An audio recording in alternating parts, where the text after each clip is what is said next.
Comptabilité générale OHADA, première partie, chapitre 3. Les flux économiques. Pendant son exploitation, l'entreprise réalise des opérations internes et externes. Il s'agit des transactions entraînant des mouvements de biens, de services et des monnaies entre les agents économiques. On parle alors de flux économiques. 1. Notion d'e-flux. Un flux économique est un mouvement de biens, de services, de monnaie tant à l'intérieur qu'à l'extérieur de l'entreprise avec les autres agents économiques. Les flux économiques ont ainsi un sens et une valeur. Un point, un sens d'un flux économique. Un flux est symbolisé par une flèche qui a toujours un point de départ et un point d'arrivée. On dit que le flux a une origine et une destination. 3 agents économiques peuvent être retenus, les clients, banques, fournisseurs. Nous pouvons représenter les relations de l'entreprise avec ces agents économiques par le schéma suivant.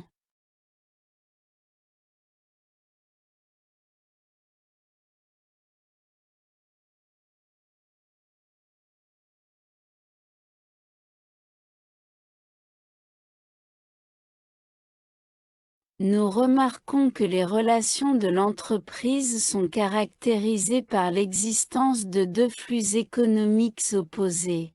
Un flux économique est un mouvement de biens, de monnaie, de services, découlant d'opérations faites par une entreprise, soit avec des agents économiques, flux externes, soit à l'intérieur de l'entreprise. Flux internes. Il existe 2 types de flux, les flux réels, les flux de biens et de services, les flux financiers, les mouvements de monnaie ou substituts de la monnaie, carte de crédit, chèque, billet à ordre. Un point de valeur d'un flux économique, en comptabilité, les qualités en mouvement sont toujours mesurées en unités monétaires. La valeur d'un flux est donc l'expression en unités monétaires de sa qualité. 1.3 Flux et documents comptables. La comptabilité enregistre les flux économiques sur la base des documents de base, factures, chèques, pièces de caisse, etc., créés ou reçus.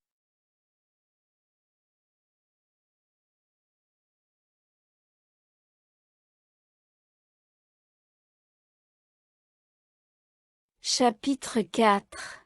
Les comptes. Il est nécessaire de connaître l'évolution des biens de l'entreprise, des créances pour en réclamer le paiement des dettes et les régler. Il faut donc l'on conserve les informations relatives aux flux qui touchent l'entreprise. D'où les opérations comptables visant à enregistrer l'incidence des flux sur une entreprise donnée. Que faut-il enregistrer? Pour chaque flux, il faut enregistrer le fait que l'entreprise est affectée par un emploi ou une ressource, la valeur transférée par un flux, l'objet du ou des flux concernés pour l'entreprise, achat à crédit, paiement d'une dette. On pourrait imaginer que les flux soient observés de manière concrète par le comptable. Mais ce ne serait pas réaliste. Les opérations comptables sont traitées à partir de documents. Les documents donnent des informations sur l'activité de l'entreprise, il reste à en trouver une représentation comptable. Factures, chèques bancaires ou postaux, bons de sortie de caisse, bons d'entrée, bulletins de salaire, etc. Certains de ces documents ne font que transiter dans l'entreprise, et les informations sont conservées sur des bordereaux. D'autres documents sont insuffisants ou ne correspondent pas avec certitude à un flux, devis, bon de commande, bon de livraison, dans une transaction entre deux entreprises ou entre deux agents économiques. L'équilibre des obligations fait apparaître deux flux externes de sens contraire évalués au même montant. La comptabilité de l'entreprise n'est concernée que par une extrémité de chaque flux, l'origine pour l'un, la destination pour l'autre. Les opérations de même nature, les ventes par exemple, sont nombreuses dans une entreprise donnée. La notation des flux séparés ne permet pas les regroupements par nature. D'où la convention d'enregistrement comptable dans des tableaux appelés comptes, affectés à des enregistrements de nature homogène, comportant une partie pour l'emploi et une autre pour la ressource. Toute ressource se note à droite et tout emploi se note à gauche. Il est matériellement impossible de changer le bilan après chaque opération comptable. Pour éviter cela, on a trouvé le système par lequel les fluctuations des valeurs du bilan et d'exploitation seront enregistrées dans des comptes où se font les notations des valeurs qui peuvent intéresser, soit les postes d'actifs et de passifs du bilan, soit les postes de charges et de produits dont la somme algébrique donne le résultat. Ces postes qu'on appelle comptes sont en fait des états à la fois de classement qui facilitent les notations des opérations et les calculs qui en résultent ou qu'elles engendrent. L'utilisation de la convention d'écriture comptable, se référant à celle de la présentation et du principe de l'équilibre du bilan que sous-entend le fameux principe de la comptabilité en partie double, nous permettra d'exposer le mécanisme de jeu des comptes, qui se prête à une vérification par l'établissement de ce qu'on appelle balance. À définition du compte, en considérant le fait que chaque opération est consignée dans un document ou pièce comptable, pour noter les variations concernant les différents éléments, on est conduit par une période donnée, à une idée de classement, consistant à rassembler tous les mouvements de valeurs intéressant un même élément de classement.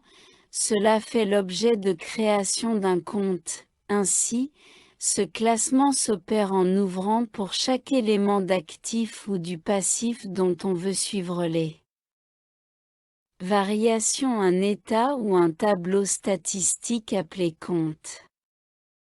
Un compte est un tableau dans lequel on enregistre les variations subies par un même poste du bilan. Chaque poste du bilan devient un compte. On notera les variations dans les comptes, qui sont regroupés dans un livre qu'on appelle grand livre. Le compté se réfère à chaque opération, à la date de l'opération, à la pièce comptable ayant servi de base à la notation.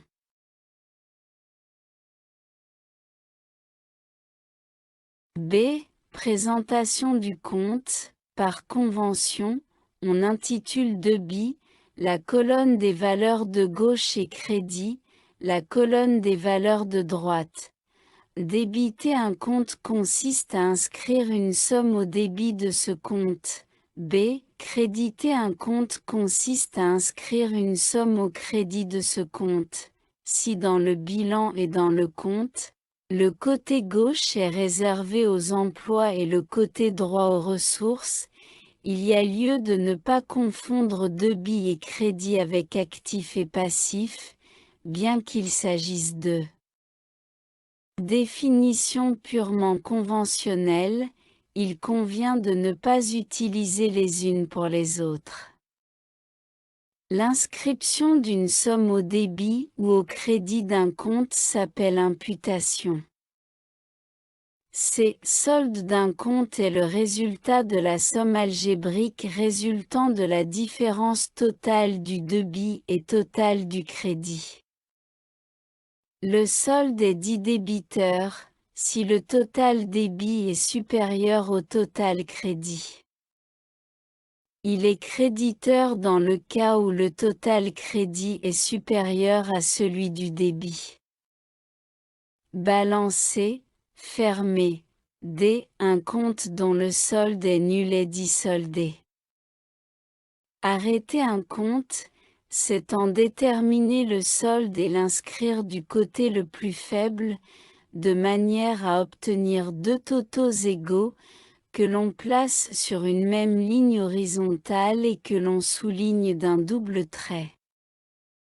Arrêter, balancer, régler, fermer, clôturer un compte sont des synonymes. Rouvrir un compte est inscrire à nouveau le montant du solde du côté opposé à celui où il avait été placé lors de la clôture. On le fait précéder par le mot à nouveau. Ces points intitulent des comptes. Pour éviter des confusions d'intitulés, on identifie chaque compte non seulement par son titre, mais aussi par un numéro ou un symbole. La création des comptes est basée sur des faits comptables à enregistrer, la sélection des critères de répartition et subdivision des comptes, et enfin, de la précision des intitulés des comptes. L'intitulé d'un compte est le nom de l'élément à qui le compte est ouvert, et dont le nom écrit en entier figure en tête et lui sert de titre. Exemple. Caisse, client Adonis, compte fournisseur Jessica, D, critère DE répartition ETDE subdivision des comptes, pour satisfaire aux desiderata des destinataires des rapports. La comptabilité crée de multiples subdivisions et groupements de comptes. Le principe est le suivant. Un compte groupe des valeurs ayant un caractère commun exprimé par l'intitulé du compte lui-même, mais outre le caractère commun, outre les valeurs portées dans un compte ont des caractéristiques spéciales, on les répartit suivant l'une ou plusieurs de ces caractériellement. Répartition des opérations dans les classés DE comptes. Le système comptable OADA retient une codification décimale des comptes avec 9 classes ayant les codes 1 à 9. Les 8 premières classes sont réservées à la comptabilité générale tandis que la comptabilité des engagements et la comptabilité analytique de gestion, CAGE, se partagent la dernière classe, 1. Comptabilité générale. Les classes 1 à 5 se rapportent au compte de bilan N. Classe 1. Compte de ressources durables, capitaux propres et dettes financières. Classe 2. Compte de l'actif immobilisé, immobilisation incorporelle, corporelle et financière. Classe 3. Compte de stock. Classe 4. Compte de tiers, créance de l'actif circulant et dette du passif circulant. Classe 5. Compte de trésorerie, titre de placement, valeur à encaisser, compte bancaire et caisse. Les composantes du résultat sont, d'une part, les classes 6 et 7 enregistrant les charges et les produits des activités ordinaires, d'autre part, la classe 8 réservée au compte des autres charges et des autres produits, classe 6, compte de charges des activités ordinaires, charges d'exploitation et charges financières, classe 7, compte de produits des activités ordinaires, produits d'exploitation et produits financiers, classe 8, compte des autres charges et des autres produits, participation des travailleurs, subvention d'équilibre, etc. Point 2. Comptabilité des engagements et comptabilité analytique de gestion. F. Principe lié aux règles des jeux des comptes.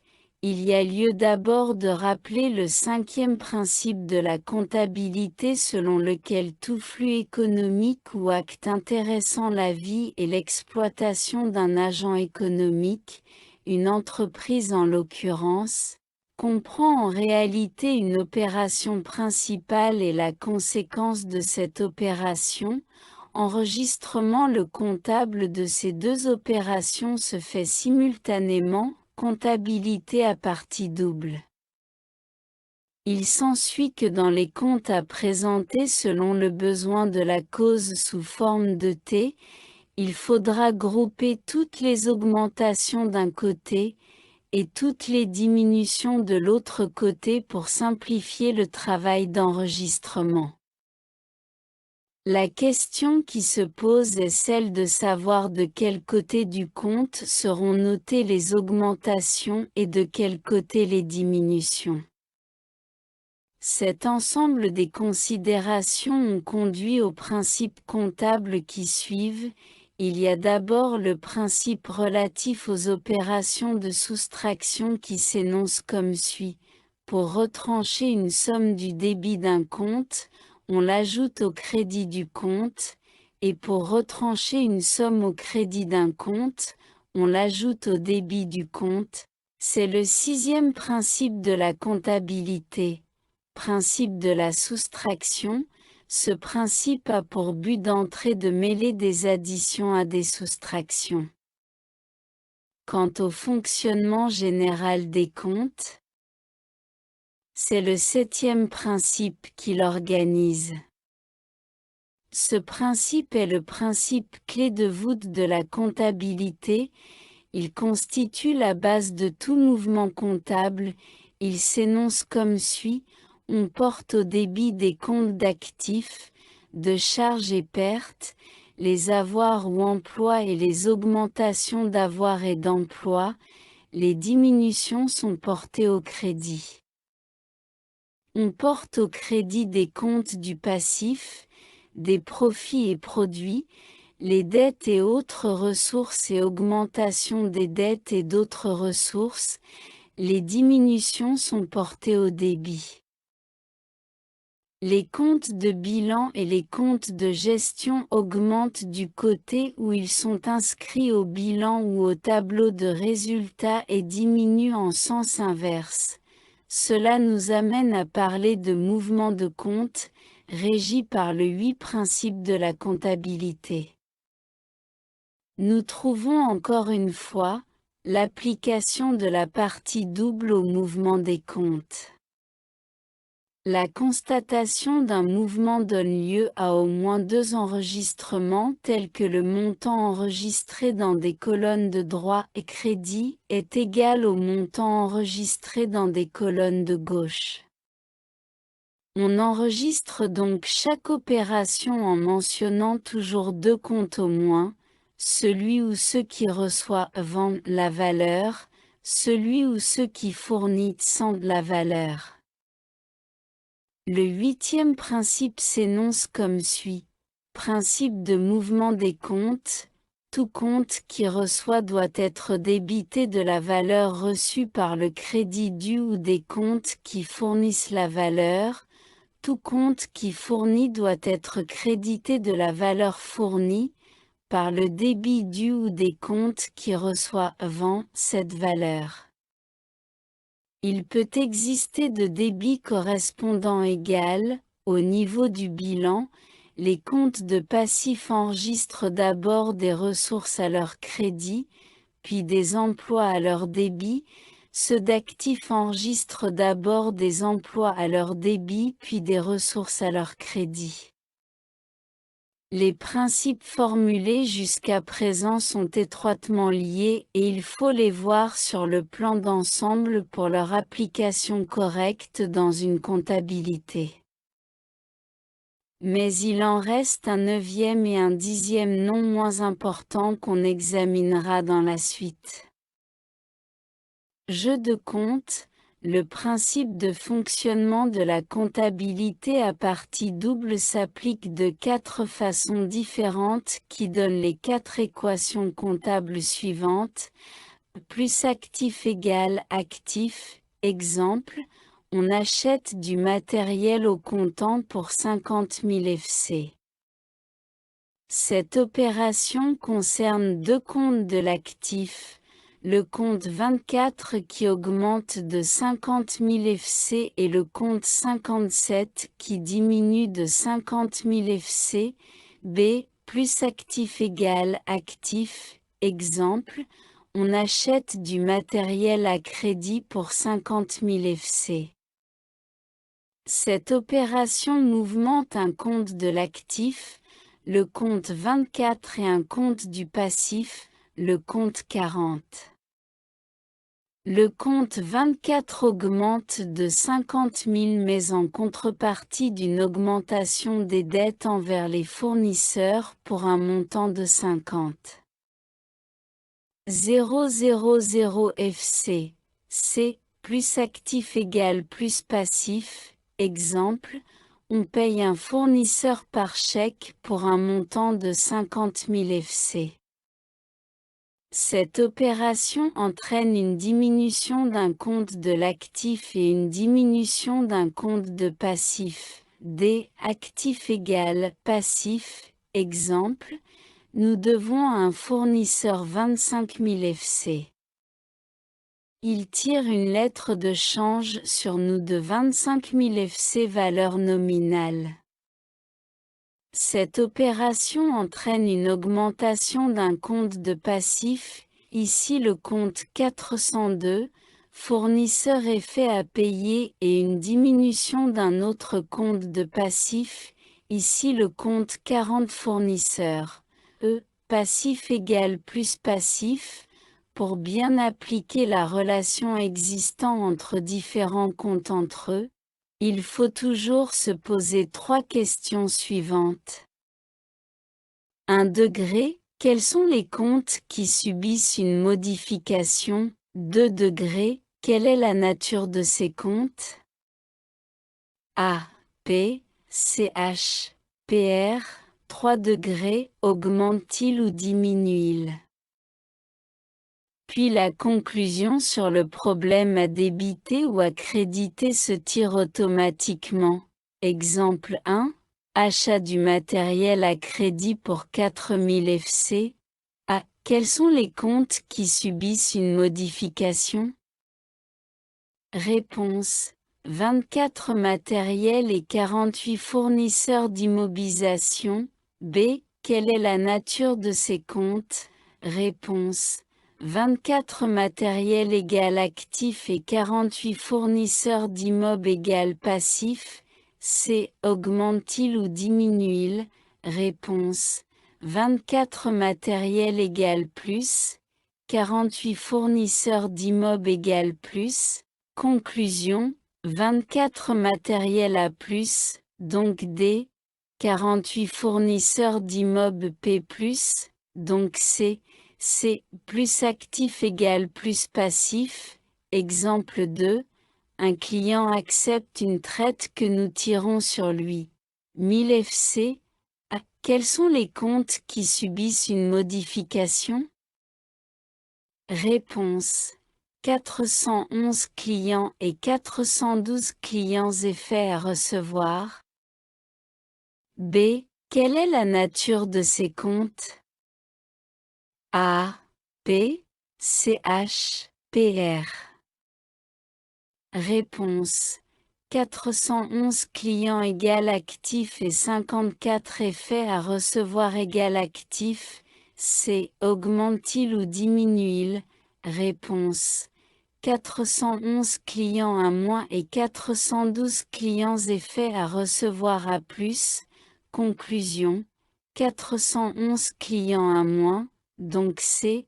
412 clients effets à recevoir à plus, donc D. Exemple 3. Nous souscrivons un billet à ordre en règlement d'une dette envers un fournisseur pour 10 000 FC. À quel compte? Réponse. 402 fournisseurs effets à payer et 401 fournisseurs, B. Nature. Réponse. 402 fournisseurs effets à payer P et 401 fournisseurs P, C. Augmente-t-il ou diminue-t-il? Réponse. 402 fournisseurs effets à payer égale P plus et 401 fournisseurs égale P. Conclusion. 402 fournisseurs effets à payer P plus égale C et 401 fournisseurs P moins égale D. Exemple 4. Reçu facture de CAA pour transport de MR. André, 15 0.000 FC, pour raison de service. À quel compte? Réponse. 61 transports consommés 40, fournisseurs, B. Quelle nature? Réponse. 61 transports consommés égale CH et 40 fournisseurs égale P, C. Augmente-t-il ou diminue-t-il? Réponse. 61 transports consommés égale CH plus et 40 fournisseurs P plus, donc, 61 transports consommés CH plus égale D et 40 fournisseurs P plus égale C.